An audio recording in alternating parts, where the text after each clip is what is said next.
वरुणयममिरविती देवी कुबेरही तैसेचे जो सर्वज्ञानी दयाघन मुनी हृदयी ज्याचे करीती ध्यान त्याचे बुद्धी उपाधी करुण मिथ्याभान मजचे माझे होतसे ज्याच्या अज्ञानी भाष्ये जगत जसा दोरीवरी सर्प दिसत परिदोई ठाईना सर्प जगत ते स्वतंत्राणी स्वयं ब्रह्म मीचे पुण्य पुरुष सदैव निष्काम बोध प्राप्ती कारणे मजावाराम तो मीच्या आत्माप्त काम तरी मन कोणा करावे म्या सुखम नित्यं स्वप्रकाशम व्यापकम नाम रूपयोः अधिष्ठानं बुद्ध्यबोध्यं बुद्ध्यद्रुह्यतु निर्मलम् अपारं सर्ववेदान्त वेद्यं प्रत्यक्परं तदेवाहं नमत्तोऽन्यदिति मे निश्चिता मतिः।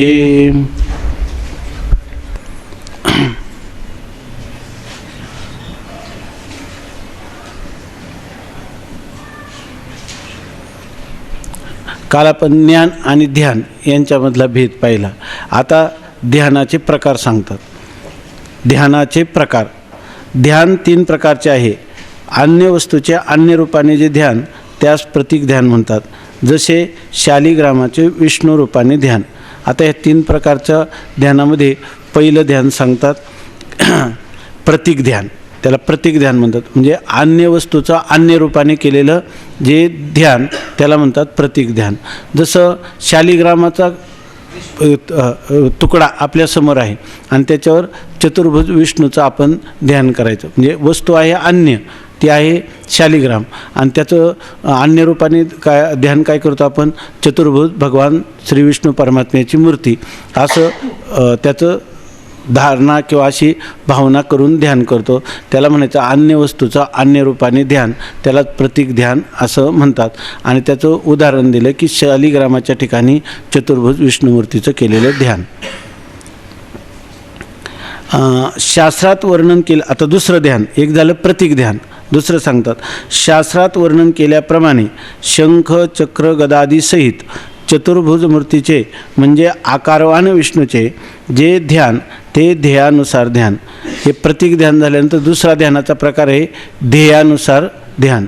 तर ध्येयानुसार ध्यान याच्यामध्ये आपल्याला समोर प्रतीक नाही, अन्य वस्तू काही नाही, फक्त शास्त्र जे काही सांगतं परमात्म्याचं स्वरूप त्या शास्त्राने केलेल्या विधानावरून तशा प्रकारचं ध्यान करायचं. शास्त्र फक्त सांगतं काय, कोणता श्लोक सांगा की आपल्यासमोर मूर्ती किंवा सशंख चक्रम किरीटम, मोठ्याने सांगा, माझा पाठ नाही, कुंडलम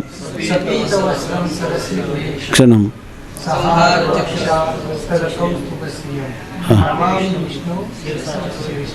नमामि विष्णु शिरसा चतुर्भुजम.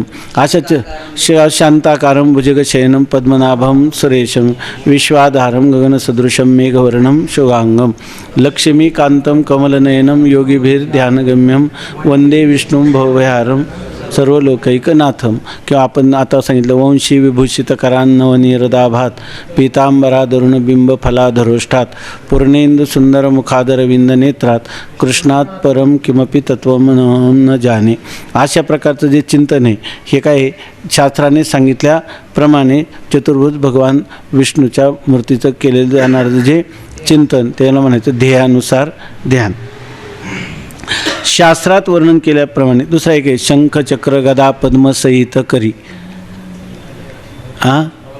अवताराचे राशी तो हा उभा विटेवरी शंख चक्र गदा पद्म सहित करी देखिला देखिला माये देवादिदेव बरवा समाधान जीवा पाहता वाटे गे माय. हे ध्यान कोणतं आहे, ध्येयानुसार ध्यान आहे. सुंदर ते ध्यान उभे विटेवरी करकटेवरी ठेवनिया. सगळे हे शास्त्राने सांगितल्याप्रमाणे ध्येयानुसार ध्यान. कारण विष्णूचे स्वरूप प्रत्यक्ष नाही, केवळ शास्त्रवचनाने जाणलेले आहे. इथं भगवान विष्णूचं स्वरूप आहे का आपल्यासमोर, फक्त शास्त्राने त्याचं वर्णन केलं, त्याच्यावरून परोक्ष रीतीनं जाणलं आणि त्याच्या ध्यान करण्याला प्रवृत्ती झाली. त्याला म्हणायचं ध्येयानुसार ध्यान. आणि कारण विष्णूचे स्वरूप प्रत्यक्ष नाही, केवळ शास्त्रवचनाने जाणले आहे.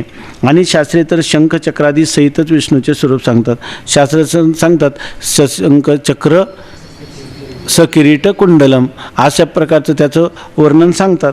म्हणून हे ध्येयानुसार ध्यान आहे. म्हणजे केवळ शास्त्राने वर्णन केलेले हे प्रत्यक्ष मूर्तीसमोर नाही, म्हणून याला म्हणायचं ध्येयानुसार ध्यान. विधी विश्वास व इच्छा या वाचून ध्यान होत नाही. कोणतंही ध्यान करायचं झालं, कालच आपण पाहिलं विधी, शास्त्र काय त्याविषयी विधान करतं, शास्त्राने विधान केलेलं असलं पाहिजे, नंतर त्याच्यावर विश्वास असला पाहिजे आणि त्याच्याविषयी आग्रह पण असला पाहिजे, पुरुषाची इच्छा पण असली पाहिजे. आणि हे जर नसतील तीन तर याच्या वाचून ध्यान होऊ शकत नाही. ही उपासना करावी अशा शास्त्राच्या प्रेरक वचनास विधी म्हणावा.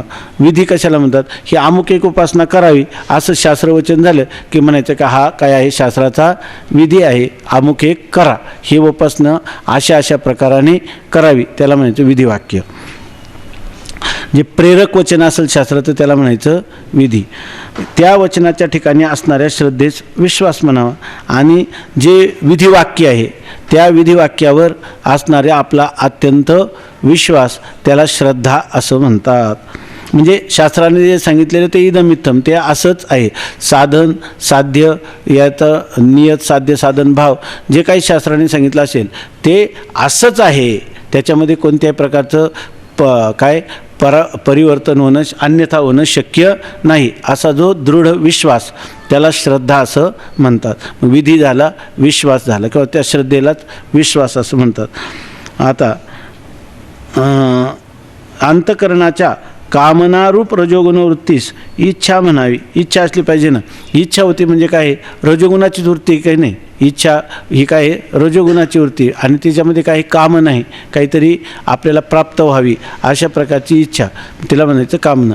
मग कामनारूप असणारी जी रजोगुणाची वृत्ती आहे अंतकरणाची, तिचंच नाव काय आहे? इच्छा. म्हणजे अंतकरणाची रजोगुणात्मक असणारी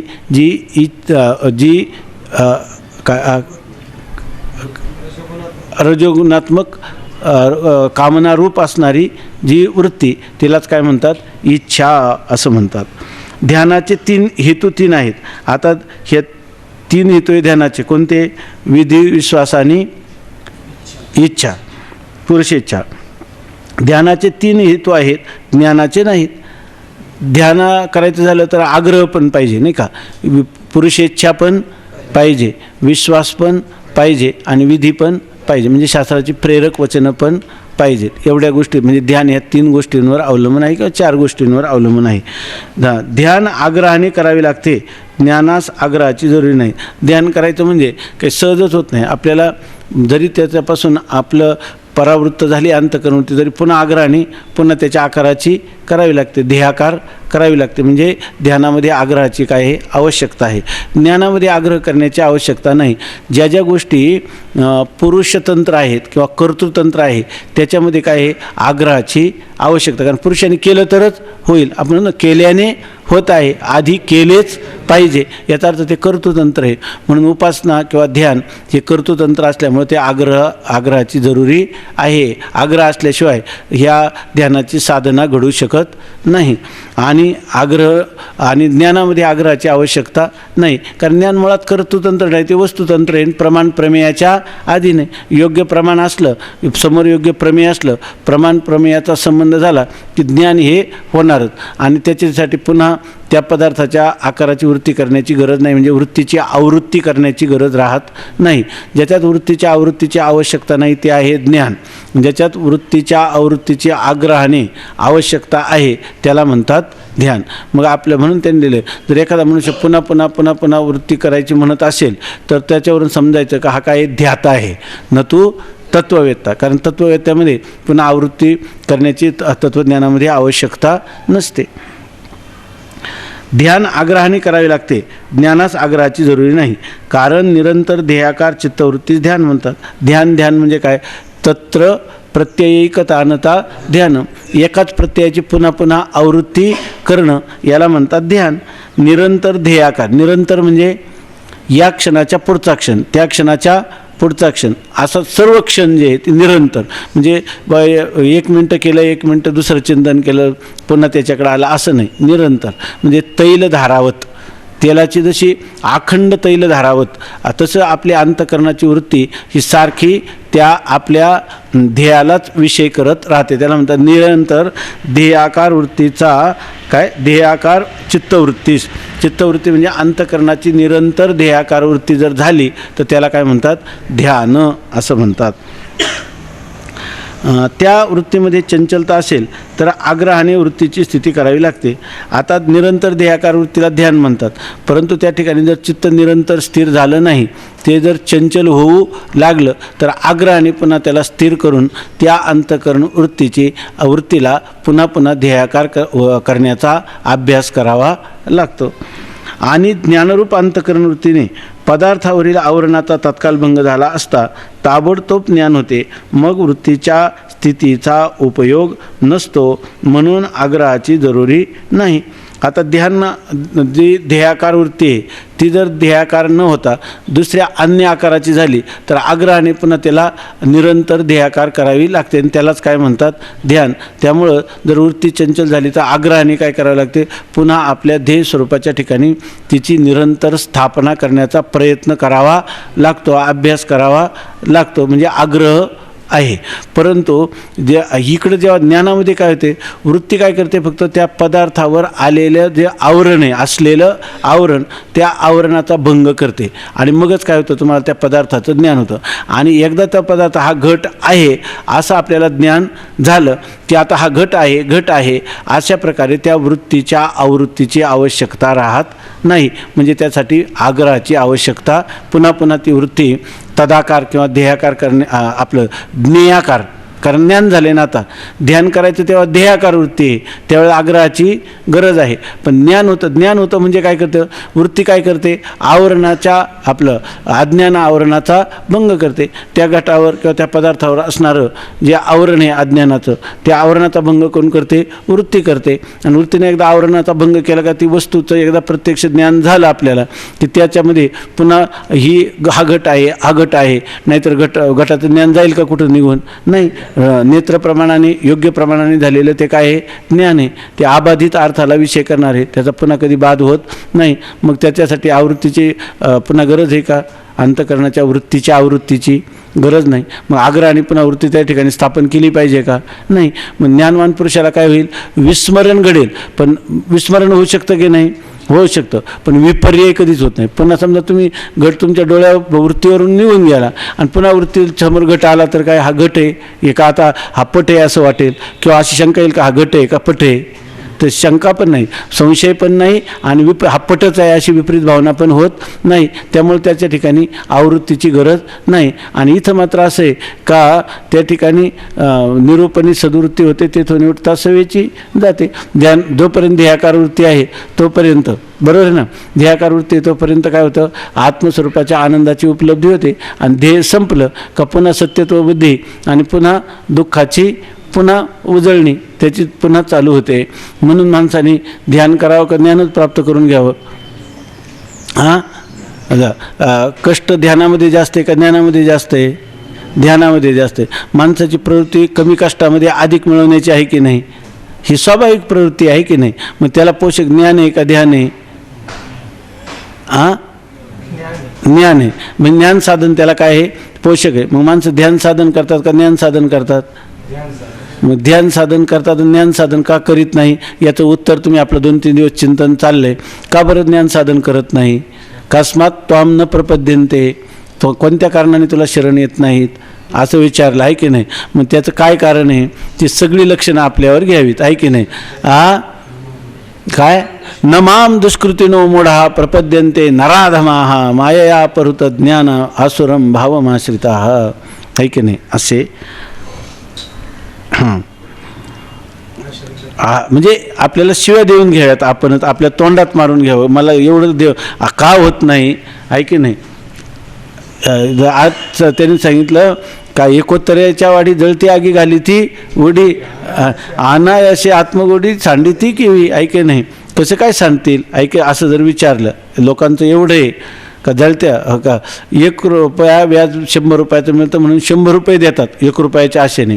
आणि हे एवढं सुलभ असणारं ज्ञान, धर्म्यम सुसुखम कर्तुम अव्ययम आहे की नाही, पवित्रम उत्तमम एवढं असूनही लोक का बरं होतात, शंकेशी किरठावो आहे की नाही. उत्तर काय सांगतात भगवान, अश्रद्धाना पुरुषा धर्मशास्य परंतप, तिथं अश्रद्धाना एवढंच लिहिलं आहे की नाही. अप्राप्य माम निवर्तन्ते मृत्यू संसार वर्तमनी. पण भगवंताने त्याशिवाय तिथं दिल्या नाही जास्त. 7व्या अध्यायात मी देऊनच ठेवल्यात, त्याच्यात आणखीन अश्रद्धाना एवढी घातली.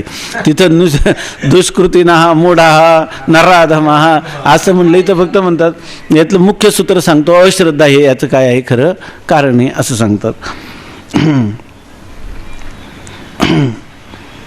आता सांगतात ध्यान आग्रहाने करावे लागते, ज्ञानास आग्रहाची जरुरी नाही. कारण निरंतर ध्येयाकार चित्तवृत्ती ध्यान म्हणतात. त्यात वृत्तीमध्ये चंचलता असेल तर आग्रहाने वृत्तीची स्थिती करावी लागते आणि मग ज्ञानरूप अंतःकरण वृत्तीने पदार्थावरील आवरणाचा तत्काल भंग झाला असता ताबडतोब ज्ञान होते. आवरण भंग झाला की त्याचं काही वेगळं ज्ञान करावं लागत नाही. कारण का तर हे जे ज्ञान आहे हे इथं घटपटादी पदार्थ होताना वृत्ती काय करते, बाह्य पदार्थाच्या ज्ञानामध्ये वृत्ती आवरणाचा भंग करते आणि चिदाभास त्या पदार्थाचं ज्ञान करून देतो. आणि परमात्म्याचं ज्ञान होताना त्या ठिकाणी फक्त वृत्तीव्याप्तीची गरज आहे का काय फलव्याप्तीची गरज आहे. घटाचं ज्ञान होताना वृत्तीव्याप्ती पाहिजे का फलव्याप्ती पाहिजे, दोन्ही पण पाहिजे. आणि आत्म्याचं ज्ञान करताना वृत्तीव्याप्ती पाहिजे. वृत्ती काय करते, आवरणाचा भंग करते. आणि चिदाभास काय करतो, आत्म्याचं ज्ञान करून देतो. का गरज नाही त्याची, चिदाभास नाही का आवश्यकता नाही का, आत्मा स्वयंप्रकाशत्वाने सिद्धच आहे. मग आपल्याला काय करायचे, शेवाळ बाजूला करायचं का पाणी प्राप्त करायचे, का शेवाळाचं बाजूला करणं हेच पाण्याची प्राप्ती आहे, का पाणी आगंतुक आहे का शेवाळ आगंतुक आहे. आगंतुकाची निवृत्ती करायची का स्वतःसिद्धाला प्राप्त करायचं, का आगंतुकाची निवृत्ती हेच स्वतःसिद्ध पदार्थाची प्राप्ती आहे की नाही. याच्याविषयी आपल्याला काही शंका आहे का, ही शंका कधी निवृत्त झाली. वृत्तीव्याप्तीची गरज आहे, फलव्याप्तीची गरज नाही, ही शंका कधी निवृत्त झाली. हे आता ऐकलं तेव्हा ते बुद्धी न जाणे आणि जाणे तेच आहे की नाही, तिथंच काय झालेली निवृत्ती झाली. आता ही शंका परत येऊ शकते का, काय येऊ शकत नाही. तर ज्ञान हे वस्तुतंत्र आहे की नाही असंच म्हणायचं असतं याच्या.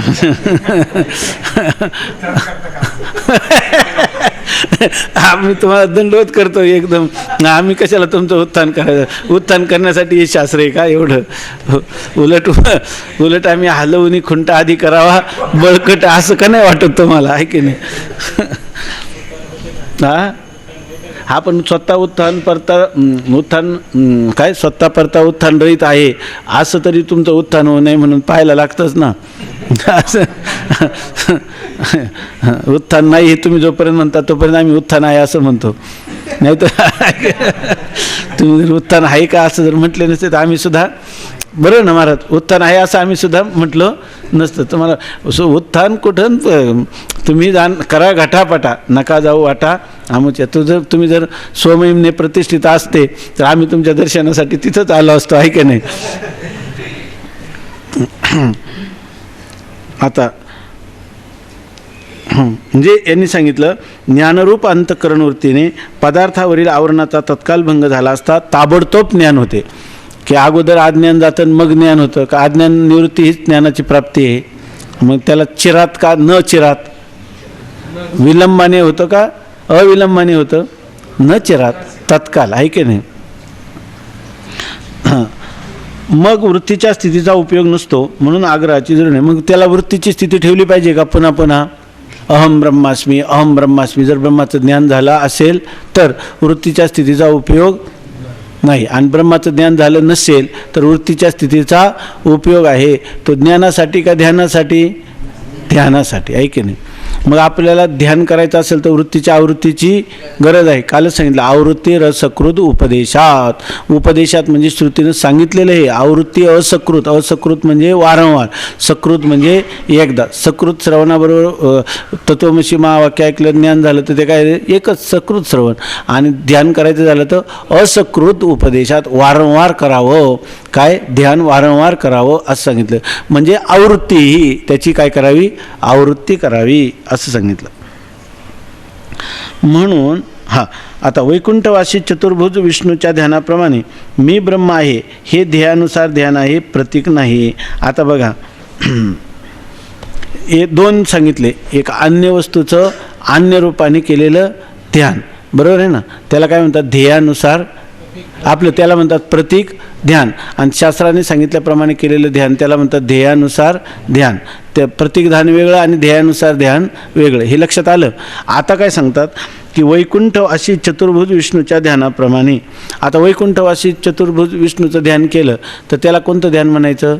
शास्त्राच्या वर्णनावरून केलं तर ध्येयानुसार ध्यान म्हणायचं.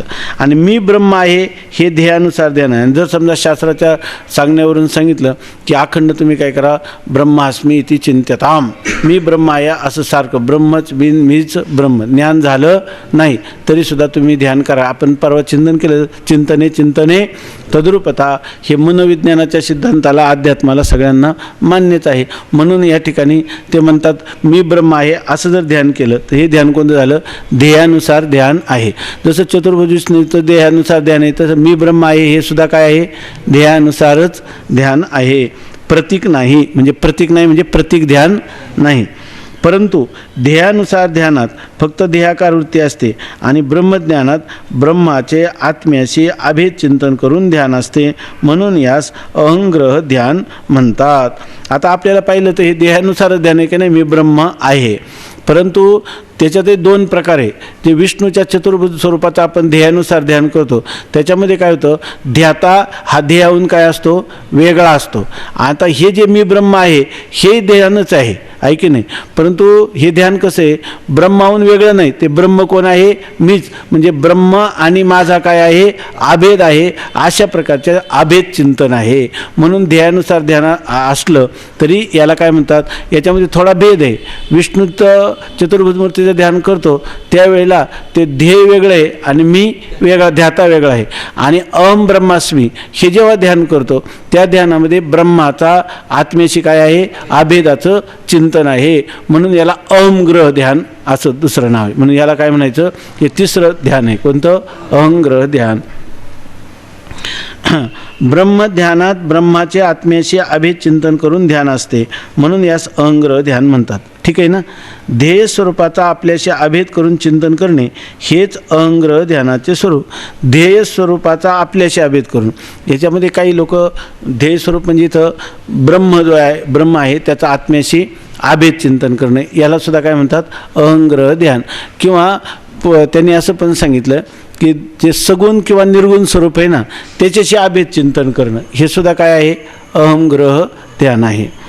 काही काही लोक ते ना का याच्यामध्ये उपनिषदामध्ये आले, मी सूर्य झालो, मी मनु झालो असं सांगतं. अहम मनुरभवम, मनु झालो मी, म्हणजे काय झालं? मनुष्य तादात्म्य केलं, अभेद चिंतन केलं, असं अहंग्रह ध्यान म्हणायचं. ब्रह्मध्यानात ब्रह्माच्या आत्म्याशी अभेद चिंतन करून ध्यान असते, म्हणून यास अहंग्रह ध्यान म्हणतात. ध्येय स्वरूपाचा आपल्याशी अभेद करून चिंतन करणे हेच अहंग्रह ध्यानाचे स्वरूप आहे. ज्याचं ध्यान करायचं ना त्याच्याशी आपला काय करायचा? अभेद चिंतन करायचं, त्याला म्हणायचं अहंग्रह ध्यान.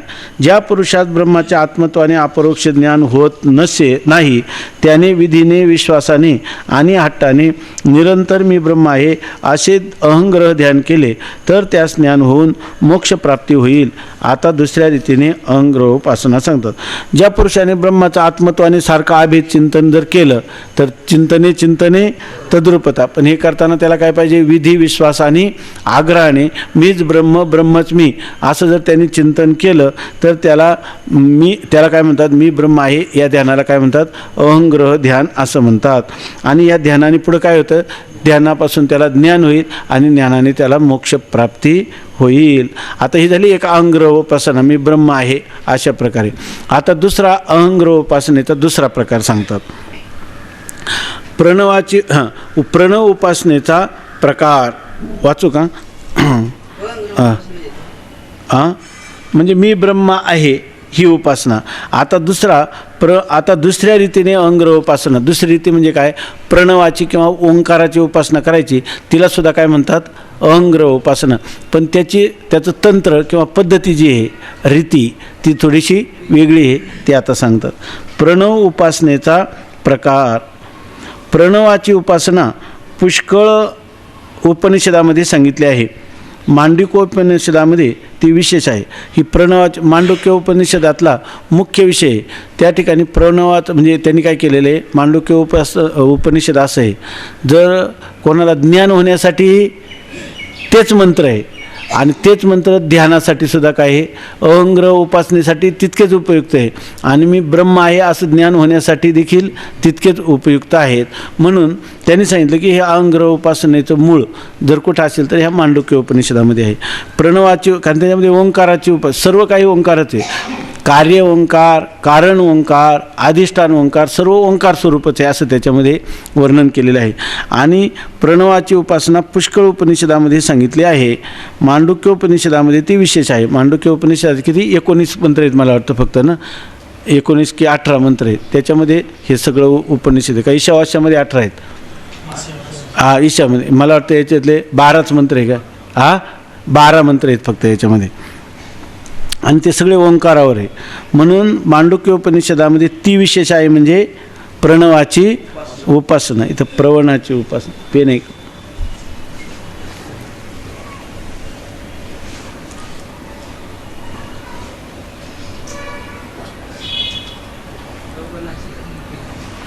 मांडुक्य उपनिषदामध्ये ती विशेष आहे. तिचा प्रकार वार्तिकारांनी पंचीकरणामध्ये सांगितला आहे. वार्तिकारांनी म्हणजे सुरेश्वराचार्यांनी जो पंचीकरण ग्रंथ लिहिलं त्याच्यामध्ये ही प्रणवाची उपासना सांगितलेली आहे. तो असा, प्रणवाचे चिंतन मला वाटतं राहू दे, उद्या करू. पुंडलिक वरदा हरिविठ्ठल, श्री ज्ञानदेव तुकाराम, ज्ञानेश्वर